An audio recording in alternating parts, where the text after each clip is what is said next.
पाठ 12 ईर्ष्या का फल। पाठ प्रवेश। ईर्ष्या में मनुष्य अंधा हो जाता है, उसे सही गलत की पहचान नहीं रहती। ईर्ष्या में मनुष्य स्वयं अपना नुकसान कर लेता है।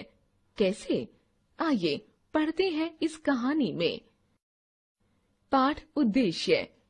ईर्ष्या के परिणाम से अवगत कराना, दूसरों की उन्नति से भी प्रसन्न होने की प्रेरणा देना, किसी का अहित न करने की प्रेरणा देना, एक दूसरे को बढ़ावा देने के लिए प्रेरित करना।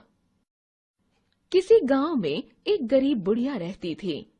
एक दिन उसे एक फकीर ने एक अद्भुत दीपक देते हुए कहा, बुढ़िया माई, यह बड़ा अद्भुत दीपक है। आंगन को लीप कर इस दीपक को बीच में रखकर जलाओ और हाथ जोड़कर इससे कुछ भी मांग लो। जो कुछ भी उस समय इस दीपक से मांगोगी यह देगा, किंतु एक ही बात इस दीपक में अजीब है, यह जो तुम्हें देगा उससे दुगना तुम्हारे पड़ोसी को अवश्य देगा। बुढ़िया खुशी खुशी दीपक को लेकर घर आई।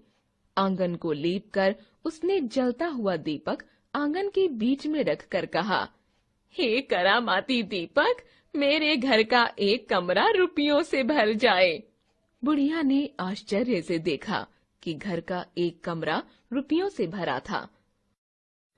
बुढ़िया अपने को न रोक सकी। इस चमत्कार पूर्ण घटना को बताने के लिए वह पड़ोसी के घर की ओर दौड़ी। अचानक उसने देखा कि पड़ोसी इधर ही भागा आ रहा था। वह बोला, पप्पू की माँ, आप जाने क्या हो रहा है? हमारे घर के 2 कमरे रुपयों से भर गए हैं। बुढ़िया को बहुत दुख हुआ। रुपयों से भरा हुआ कमरा उसे भारी कष्ट दे रहा था।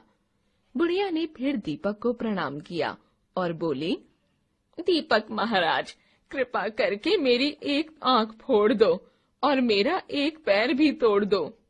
तुरंत बुढ़िया की एक आंख और एक पैर जाता रहा, किंतु बुढ़िया बहुत खुश थी, क्योंकि पड़ोसी अंधा ही नहीं बन गया था, बल्कि अपने दोनों पैर भी खो चुका था।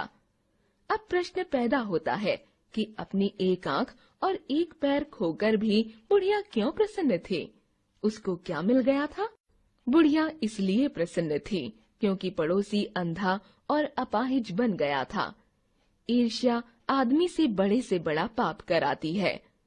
लेखिका विभा शर्मा। शिक्षा, हमें कभी दूसरे से ईर्ष्या नहीं करनी चाहिए।